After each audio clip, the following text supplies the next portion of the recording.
नमस्कार साथियों। तो आज है 19 अक्टूबर 2025, कल 20 अक्टूबर मंडे से एक नया ट्रेडिंग वीक शुरू होने जा रहा है। तो बात करेंगे इस वीडियो में शेयर मार्केट से रिलेटेड बहुत सारे इंपॉर्टेंट लेटेस्ट अपडेट शेयर करूंगा आपके साथ। उसके साथ साथ ग्लोबल मार्केट का हालचाल, एफएसडीएस का डेटा और मोस्ट इंपॉर्टेंट पार्ट कल मार्केट एनालिसिस। तो रिक्वेस्ट करूंगा आप सभी को प्लीज वीडियो को बिना स्किप के पूरा अंत तक जरूर देखना, और खास करके इस वीडियो की आखिरी 3-4 मिनट पे जब हम मार्केट को एनालाइज करेंगे, समझने की कोशिश करेंगे कि कल मोस्ट प्रॉब्ली बाजार किस तरह मूव कर सकता है, उस पार्ट को तो कतई मिस मत करना। ओके, तो आइए सर सबसे पहले चेकआउट करते हैं कि आज हमारे मार्केट एनालिस्ट बंधु ने क्या कहा। लास्ट डे क्लोजिंग के बेस पे, प्रेजेंट सिचुएशन को बेस करके कल यानी 20 तारीख किस तरफ हो सकता है बाजार। तो साथियों आज इस टॉपिक को कवर किया एलकेपी सिक्योरिटीज की तरफ से एक एनालिस्ट ने। अब क्योंकि देखिए लास्ट नाइट याद कीजिए यूएस मार्केट में रिकवरी, गिफ्ट निफ्टी क्लोजिंग दिया लगभग 200 पॉइंट ऊपर, तो उम्मीद अभी काफी बढ़ चुका है। ऊपर से फ्राइडे के दिन क्लोजिंग भी काफी दमदार हुआ था। तो सबसे पहली बात देखिए, इन्होंने बहुत ज्यादा कुछ मेंशन नहीं किया, सिर्फ इतना ही कहा कि जितना हो सके बाई ऑन डिप स्ट्रेटजी को फॉलो कीजिए। साथ ही साथ नीचे की तरफ सपोर्ट मेंशन किया 25,500, ऊपर की तरफ रेजिस्टेंस अब इन्होंने मेंशन किया 25,850 से लेके 26,000 की जोन को।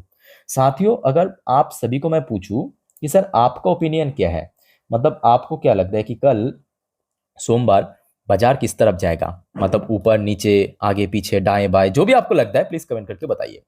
अच्छा, सेम टॉपिक को कवर किया मनी कंट्रोल की तरफ से दूसरे एक और एनालिस्ट ने बाजार के बारे में अपना एक विचार रखा, पॉइंट ऑफ व्यू रखा। देखिए technical view, bullish momentum signal Nifty targeting 26,000, तो उम्मीद तो काफी बढ़ चुका है।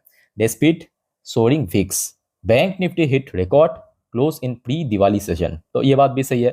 लास्ट डे हमने क्या देखा, बैंक निफ्टी अपना लाइफ टाइम हाई को टच किया, लगभग उसी लेवल पे क्लोजिंग भी दिया। निफ्टी 50 भी 2025 मतलब इस साल की हाई टच किया, लगभग उसी लेवल पे क्लोजिंग भी दिया, तो उम्मीद काफी बढ़ना तो चाहिए ही। अच्छा, साथ ही साथ एक रेंज भी इन्होंने मेंशन किया, दूसरे एनालिस्ट ने कहा 25,500 से लेके 26,000 की रेंज इमीडिएटली ऊपर की तरफ रेजिस्टेंस और नीचे की तरफ सपोर्ट बन सकता है। खैर इस टॉपिक को हम इस वीडियो की आखिरी 3-4 मिनट पे और डिटेल में अच्छे से कवर करेंगे। बट सबसे पहले चलिए, बहुत सारे इंपॉर्टेंट इकोनॉमिकल डेटा, कुछ इंपॉर्टेंट रिपोर्ट, लेटेस्ट अपडेट आया है जो कि आपके साथ मैं शेयर करूंगा। थोड़ा पेशेंसली स्टेप बाय स्टेप करके सुनते और समझते जाइए। बट आई थिंक कि आप में से बहुत सारे निवेशक के मन पे अभी भी थोड़ा सा कंफ्यूजन या डाउट है कि सर दिवाली की छुट्टी कल है या परसों है या उसके बाद है। तो एकदम इजीली मैं आपको समझा देता हूँ, मेरे बात को बहुत ही ध्यान से सुनिएगा, ठीक है? तो आपको डिटेल में समझ आ जाएगा। जस्ट मिनट मैं आपको एक कैलेंडर ओपन करके बताता हूँ ताकि आपको और अच्छे से समझ आ जाए। देखिए ये कैलेंडर सही है, देखिए। अच्छा, आज तो हो गया आपका 19 तारीख, कोई नहीं, कल है 20 तारीख। तो कल क्या है, बाजार खुला रहेगा। बस मेरे बात को नोट करना, कल 20 तारीख साथियों बाजार ओपन रहेगा, ठीक है? अच्छा, 21 तारीख 21 को क्या है, मुहूर्त ट्रेडिंग, एमटी मतलब मुहूर्त ट्रेडिंग, मतलब नॉर्मल टाइम पे बाजार क्लोज रहेगा, बट मुहूर्त ट्रेडिंग पर्पस दोपहर को बाजार ओपन रहेगा, ठीक है? और 22 तारीख बाजार क्लोज रहेगा, वेडनेसडे के दिन बाजार क्लोज रहेगा। सो इसका मतलब क्या है, कल 20 तारीख सोमवार बाजार ओपन रहेगा नॉर्मल टाइम की तरह, जैसे सुबह 9:15 पे ओपन होता है और क्लोज होता है 3:30 बजे तक ओपन रहेगा। 21 तारीख नॉर्मल टाइम पे क्लोज रहेगा, बट मुहूर्त ट्रेडिंग पर्पस ओपन रहेगा दोपहर एक, मतलब दोपहर पे 1 घंटे के लिए। और 22 तारीख फुल डे क्लोज रहेगा। और बाकी बात करें थर्सडे मतलब बृहस्पतिवार, वो तो नॉर्मल टाइम की तरह ओपन रहेगा और फ्राइडे भी ओपन रहेगा, ठीक है? तो मतलब इस हफ्ते 3 दिन नॉर्मल डे पे ओपन रहेगा और बीच में एक दिन मुहूर्त ट्रेडिंग पर्पस ओपन रहेगा 1 घंटे के लिए, और एक दिन फुल डे क्लोज रहेगा। सो आई थिंक कि और कोई कंफ्यूजन आपके मन पे नहीं है। फिर भी इससे रिलेटेड अगर कोई और कंफ्यूजन है प्लीज मुझे कमेंट करके पूछ सकते हो, ठीक है? अच्छा, अब आगे बढ़ते हैं। लास्ट डे हमने देखा था भारत की एक बहुत इंपॉर्टेंट इकोनॉमिकल डेटा आउट हुआ था, विदेशी मुद्रा भंडार यानी फॉरेक्स रिजर्व की डेटा में इस बार लगभग $2.18 बिलियन की ड्रॉप हुआ, और टोटल जो भारत के पास आज फॉरेक्स रिजर्व बचा है $697.78 बिलियन। और ये बहुत ज्यादा चौंकने वाली बात नहीं है, बिकॉज रूपी को स्टेबल रखने के लिए आरबीआई ने कुछ हद तक यूटिलाइज किया है, ठीक है? ये करना पड़ता है। उसके बाद आ जाइए एक और रिपोर्ट जरा देखिए, Retail inflation expected to decline on high base and GST reform impact in October।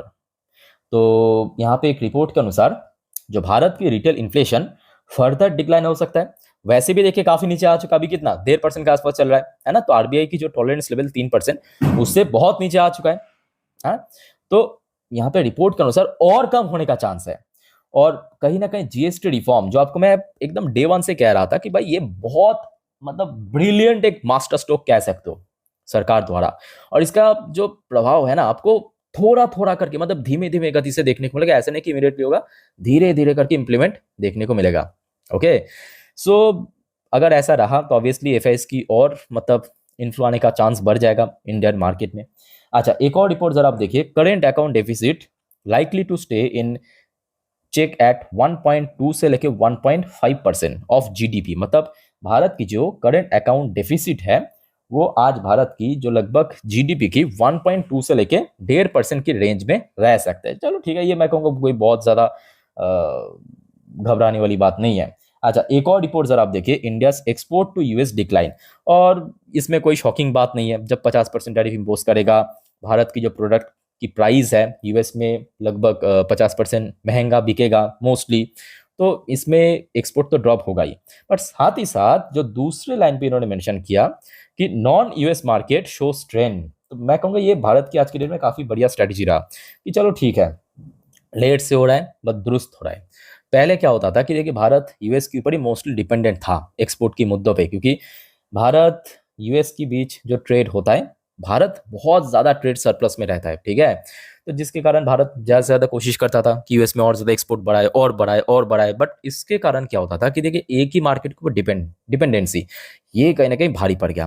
But आज की डेट में भारत क्या कर रहा है, जो दूसरे मार्केट है, दूसरे देशों की जो मार्केट है उसको भी टारगेट कर रहा है, वहां पे भी एक्सपोर्ट बढ़ा रहा है। तो ये कहीं ना कहीं भारत की एक्सपोर्ट को और ज्यादा इनहेंस करने में मदद कर रहा है। ओके, अच्छा उसके बाद देखिए एक और रिपोर्ट आया है आपके जियोजीत की तरफ से। जियोजीत एक domestic brokerage firm, Indian stock market offer safe bit on a medium term basis. तो चलो ठीक है, ये तो मैं कहूँगा 100% सही भी है, क्योंकि आज देखिए इंडिया की जो कोर डेटा इकोनॉमिक एकदम स्ट्रॉन्ग पोजीशन पे है। बस यहाँ पे एक ही चाहिए चीज़, वह है भारत की कंपनी की परफॉर्मेंस अगर क्वार्टर टू ठीक ठाक निकल गया तो बहुत अच्छे से एफआईएस की इन्फ्लो भी आएगा और मार्केट में एक अच्छा ग्रोथ भी होगा। और अगर सब कुछ सही रहा, इस साल खत्म होने से पहले एक न्यू रिकॉर्ड भी टच करेगा निफ्टी। मेरे बात को मार्क करके रखिए, अगर सब कुछ सही रहा तो। अच्छा, एक और रिपोर्ट आप जरा देख सकते हो, आफ्टर 3 मंथ विदड्रॉ स्ट्रीक, मतलब जो एफआईएस द्वारा सेल ऑफ हुआ है, FPIs pump 6,480 crore into Indian equities in October. तो अक्टूबर में फाइनली इन्फ्लो हमें देखने को मिल गया। चलो बहुत बढ़िया, एफआईएस की इन्फ्लो होना चाहिए, जो आपको मैं बार बार कहता हूं कि देखिए विदाउट एफआईएस क्या होगा कि मार्केट में वो जो सस्टेनेबल ग्रोथ वो कहीं ना कहीं मिसिंग रहेगा। हाँ, बीच बीच में थोड़ा रिकवर करेगा अच्छी न्यूज में, फिर से गिर जाएगा, वो कहीं ना कहीं देखिए ग्रोथ नहीं है। वो ठीक है, वॉलिटिलिटी कंसोलिडेशन, बट एफआईएस की इन्फ्लो आने पे ग्रोथ आपको देखने को मिलेगा। बट दूसरी तरफ यूएस मार्केट साथियों कभी भी फट सकता है, ऐसा मैं नहीं कह रहा हूं, ऐसा बड़े बड़े यूएस की एक्सपर्ट कह रहे हैं। देखिए US stock market prediction, world street fear gauge hits highest level in 6th month, ठीक है। सो लेट्स सी क्या होता है, बट आशा रखता हूँ देखिए कुछ भी हो जाए, भारत और यूएस के बीच ट्रेड आज भी बहुत ज़्यादा होता है, ठीक है। तो आशा रखता हूँ कि यूएस इकोनॉमी अगर ठीक ठाक रहा, स्टेबल रहा, तो वो कहीं ना कहीं भारत के लिए भी बेनिफिशियल रहेगा, खास करके आईटी सेक्टर के लिए, इवन फार्मास्यूटिकल सेक्टर के लिए। अच्छा, इस बार देखिए रिपोर्ट आया है सीआईटी की रिपोर्ट की तरफ से, festive season trade to cross 5 lakh crore as offline sale search. और इसके पीछे भी मैं कहूँगा तो सबसे बड़ी कारण है इस बार जीएसटी रिफॉर्म इंप्लीमेंट होना, बहुत सही है। और फेस्टिव सीजन तो अभी चल ही रहा है, कल दिवाली है, सो कहीं ना कहीं और ज़्यादा इंक्रीज होने का चांस है। ओके, अच्छा एक और रिपोर्ट जरा आप देखिए, ये आज की रिपोर्ट है, India developing 200 megawatt nuclear reactor to power ship, ठीक है। तो इसका मतलब क्या है, देखिए 200 मेगावाट की जो न्यूक्लियर रिएक्टर, ठीक है, ये शिप को पावर, देखिए शिप बहुत टाइप की होता है, डीजल शिप हो गया, पेट्रोल तो नहीं होता, डीजल हो गया, जो आपके सीएनजी हो गया, या आज की डेट में बहुत सारे देशों में जो रिन्यूएबल तरीके से भी हो रहा है, ठीक है। तो यहाँ पे जो भारत कोशिश कर रहा है डेवलप करने के लिए कि 200 मेगावाट न्यूक्लियर पावर रिएक्टर के थ्रू ये जो शिप है ना, इसको पावर प्रोवाइड करना। चलो ये बहुत सही है।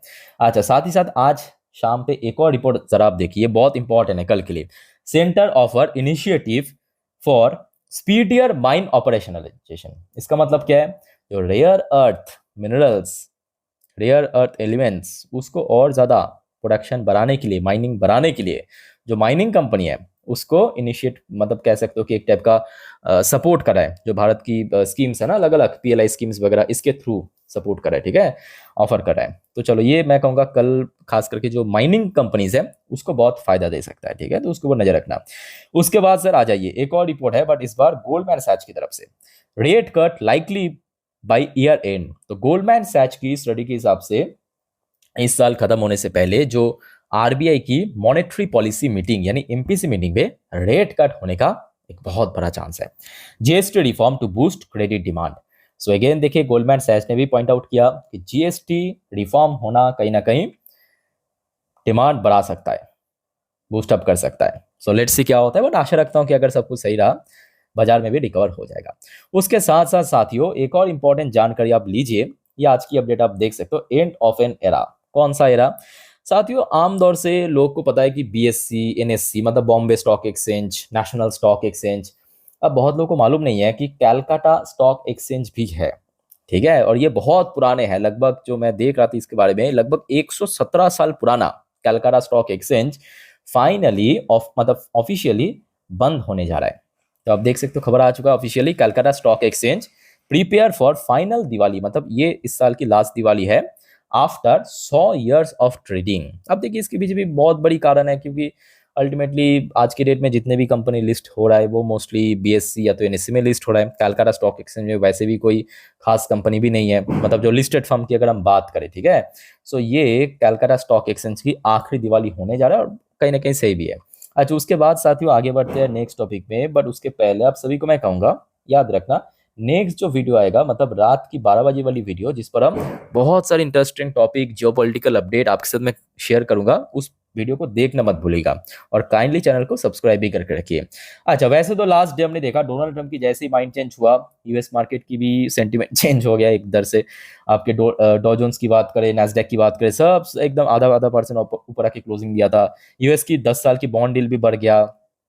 क्रूड ऑयल भी काफी हद तक मैं कहूंगा स्टेबल है, स्टेबल नहीं है मतलब काफी नीचे भी आ चुका है, और ये कहने के बहुत सारे सेक्टर्स को काफी बेनिफिट पहुंचा सकता है। अच्छा, इंडियन करेंसी की वैल्यूएशन भी हमने देखा कि लास्ट वीक में काफी इंक्रीज हुआ था, वैल्यूएशन बढ़ा है, प्राइस गिर गया था बट वैल्यूएशन बढ़ा था, ठीक है। अच्छा, यहाँ पे विप्रो लिमिटेड एरियर वर्जन कुछ इंडियन कंपनी आप देख लीजिए, जैसे कि क्लोजिंग दिया था लास्ट डे 1.12% नीचे आके, तो एक्चुअली इंडियन मार्केट में विप्रो लिमिटेड की शेयर की क्लोजिंग हुआ था 5% है, तो उस हिसाब से अगर हम बात करें 1.12% नीचे, तो एक्चुअली बहुत अच्छा क्लोजिंग था। इन्फोसिस की एरियर वर्जन में क्लोजिंग हुआ था 1.62% ऊपर आके, जबकि इंडियन मार्केट में क्लोजिंग हुआ था याद कीजिए 2% नीचे। तो कल कहीं ना कहीं याद रखना, अगर सुबह तक क्या कहा, अगर सुबह तक कोई उल्टा सीधा अच्छा बुरा न्यूज नहीं आता है तो कहीं ना कहीं एक अच्छा रिएक्शन हो सकता है। बट साथ ही साथ मैं आपको ये भी कहूंगा कि सर कल ये जो दो भाई है, मतलब एचडीएफसी बैंक और आईसीआईसी बैंक, दो भाई है भाई ये, और साथ में रिलायंस को भी ऐड कर लीजिए, मार्केट का पूरा रूप बदल सकता है। रिजल्ट तो मैं कहूंगा एचडीएफसी बैंक की ठीक ठाक था, आईसीआईसी बैंक की थोड़ा सा एवरेज टाइप का था, रिलायंस का ठीक ठाक था। ऑब्वियसली जीटीआर में रिस्पॉन्स भी मिल गया था तुरंत फ्राइडे नाइट को। अब देखना होगा कि कल सुबह ब्रोकरेज की रिस्पॉन्स कैसा मिलता है। वैसे भी लास्ट डे देखिए एक्सिस निफ्टी गिफ्ट निफ्टी की क्लोजिंग पोजीशन भी काफी ऊपर था, लगभग 25,917 पॉइंट पे, मतलब लास्ट डे जहाँ पे इंडियन मार्केट क्लोजिंग हुआ तो वहां से मोर देन 200 पॉइंट्स ऊपर क्लोजिंग हुआ था, ठीक है। तो अब आशा रखता हूँ कि अगर कल सुबह तक अगर कुछ ऐसे ही रहा, माहौल बढ़िया रहा, तो एक अच्छा ओपनिंग हो सकता है। अब देखिए अगर बीच में कुछ खराब अपडेट या कोई और शॉकिंग अपडेट आ गया तो डोंट वरी, मैं हूं आप लोग के लिए। अपडेट मैं आपको दे दूंगा इंस्टाग्राम स्टोरी में, लिंक आपको नीचे डिस्क्रिप्शन बॉक्स से मिल जाएगा मेरे इंस्टाग्राम हैंडल की, तो आप में से कोई अगर है मुझे फॉलो करके रख सकते हो वहाँ पे, ठीक है। टाइम टू टाइम वहाँ पे जानकारी मैं देते रहता हूँ। अच्छा, फिलहाल लास्ट डे बोलना भी गलत होगा एक्चुअली, बैक टू बैक 3 दिन एफएस द्वारा डीएस द्वारा दोनों ही बड़े निवेशक द्वारा खरीदारी हमें देखने को मिला इंडियन मार्केट में। और दुख की बात यह है कि वो जो ड्रामा हुआ था इजिप्ट में कि सीज फायर, वो अभी खत्म हो चुका है, मतलब फिर से गोलाबारी चल रहा है, और जिस वजह से आज TA35 इसराइल की टॉप इंडेक्स आज संडे के दिन क्लोजिंग दिया 1.14% नीचे आके। ओके, सो साथियों जितने भी इंपॉर्टेंट अपडेट था मार्केट से रिलेटेड आपके साथ मैं शेयर किया। अब चलिए मार्केट एनालिसिस वाला पार्ट के ऊपर लेके चलता हूँ। आपके सामने मैं ओपन कर लिया निफ्टी 50 की लास्ट 5 महीने की कैंडलस्टिक चार्ट पैटर्न। अब जो बात मैं आपको बताने जा रहा हूँ, मेरे बात को बहुत ही ध्यान से सुनना, अच्छे से ऑब्जर्व करना, पर उसके पहले आप सभी को मैं रिक्वेस्ट करूंगा, अगर आपको वीडियो अभी तक अच्छा लगा, इन्फॉर्मेटिव लगा, प्लीज वीडियो को लाइक करना और प्लीज चैनल को सब्सक्राइब भी करके रखना। ऐसे इन्फॉर्मेटिव वीडियो हर रोज हर वक्त पाने के लिए देखिए, एकदम फ्री ऑफ कॉस्ट है, कोई पैसा नहीं लगता। ठीक, वीडियो के नीचे रेड कलर की सब्सक्राइब बटन दिख रहा है, दबा दीजिए, काइंडली रिक्वेस्ट करूंगा। ओके, अच्छा, क्योंकि बीच में 2 दिन बाजार क्लोज था, सैटरडे संडे, सो कल सुबह हो सके तो एक बार डॉ जोन्स एंड नैस्डैक की फ्यूचर को देख लेना, ताकि ग्लोबल मार्केट की सेंटीमेंट के बारे में थोड़ा सा तो अंदाजा मिल जाए, ठीक है। अच्छा, कल के लिए कुछ इंपॉर्टेंट सेक्टर्स, अब और कोई नहीं बल्कि bank Nifty, because of HDFC bank, ICICI bank की Q2। अच्छा, नेक्स्ट आईटी सेक्टर, क्योंकि लास्ट नाइट को मार्केट रिकवर हुआ यूएस में, और Indian IT company Infosys Wipro वो भी 8% में रिकवर किया। अच्छा, उसके बाद आ जाइए कल ऑयल सेक्टर के ऊपर नजर रखना, ठीक है। एक और सेक्टर है मेटल सेक्टर, मेटल सेक्टर, ये चारों सेक्टर को नजर रखना। अब आ जाइए सर, देखिए ये एक दिन की चार्ट पैटर्न है, मतलब एक एक कैंडल एक एक दिन को रिप्रेजेंट करे, ठीक है। अच्छा, अब आ जाइए, लास्ट डे क्लोजिंग इतना जबरदस्त था। अब ये भी एक फैक्ट है कि निफ्टी 50 बढ़ते बढ़ते ऑलमोस्ट ओवरबॉट जोन पे पहुंच चुका है। अच्छा, जिनको नहीं मालूम व्हाट इज ओवरबॉट जोन, ये नीचे आपको दिखा रहा हूँ ना नंबर, ये आरएस इंडेक्स कहते हैं। आरएस इंडेक्स, आरएस इंडेक्स अगर कोई भी शेयर की ऊपर की तरफ मतलब 70 क्रॉस करता है, 70 प्लस, तो इसे कहते हैं ओवरबॉट पे है, और अगर नीचे 30 क्रॉस करते हैं तो मतलब ओवर सोल्ड पे है, मतलब बहुत ज्यादा खरीदारी हो गया, सिंपल बात है, ठीक है। तो बस इंडिकेटर है इसमें, मतलब ऐसा बिल्कुल ही नहीं है कि 70 क्रॉस किया मतलब एकदम से गिरावट हो, नहीं, बस एक इंडिकेटर है, ठीक है। अच्छा, सो लास्ट डे क्लोजिंग तो काफी शानदार था, 2025 की हाई टच किया, उसी लेवल पे क्लोजिंग भी दिया, बहुत सही है। अब बात यह है कि सर अगर मान लीजिए कि नीचे की तरफ सपोर्ट कहाँ पे है, इनकेस अगर करेक्शन हुआ तो उसके लिए देखिए मैं आपको लेके जाना चाहता हूँ जून महीनों पे। ये देखिए जून जुलाई पे जब निफ्टी 2025 की हाई टच किया था रिकवर करते करते, ये कौन सा लेवल है याद कीजिए, ये है 25,650 की लेवल।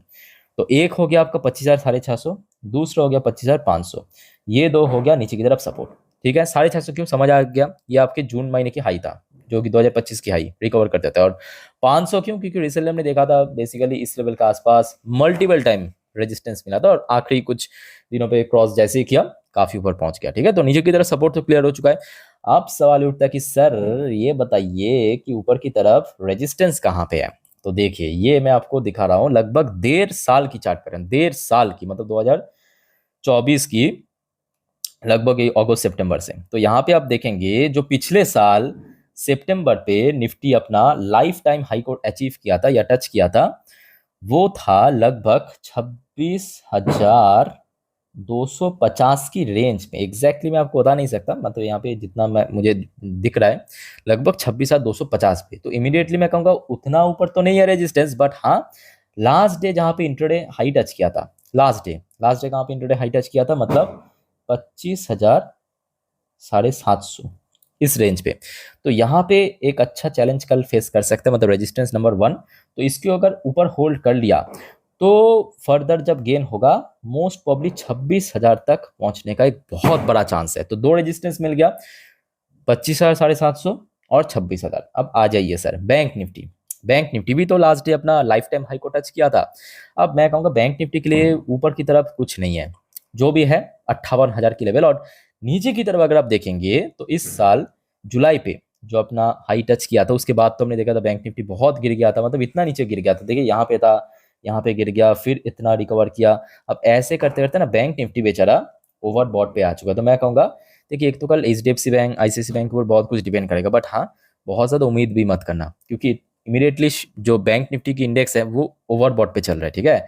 सो ऐसे में अगर 57,500 के ऊपर होल्ड भी करता है ना तो भी बढ़िया, बट हाँ कल कहीं ना कहीं मुझे लग रहा है कि 58,000 पे तो टेस्ट जरूर होगा, इतना तो कंफर्म है। क्योंकि अगर सब कुछ सही निकला एचडीएफसी बैंक और आईसीआईसी बैंक में रेस्पॉन्स, तो 58,000 को टेस्ट जरूर कर सकते हैं एक आध बार, ठीक है। सो कल ये सब सपोर्ट एंड रेजिस्टेंस काफी इंपॉर्टेंट है, नजर रखना, मैं आपको एक्सप्लेन कर दिया। बाकी सर जो हमेशा मैं आपको कहता हूँ याद रखिए कि बाजार बहुत रिस्की है, तो मतलब गलती मत करना, गलती से भी intraday trading, FNO, put call, buy sell hold, इन सब चक्कर में मत पड़ना। खास करके इस सब बारे में आप बिल्कुल भी कोई जानकारी, नॉलेज, एक्सपीरियंस नहीं रखते हो तो नॉर्मली वीडियो देखिए, सीखिए, जानिए। कोई दिक्कत है तो मैं हूँ आप लोग के लिए, कमेंट करके पूछिए। और साथियों चैनल को सब्सक्राइब करना मत भूलना ऐसे इन्फॉर्मेटिव वीडियो हर रोज हर वक्त पाने के लिए। तो मिलते हैं नेक्स्ट वीडियो में, टेक केयर, बाय बाय, जय हिंद।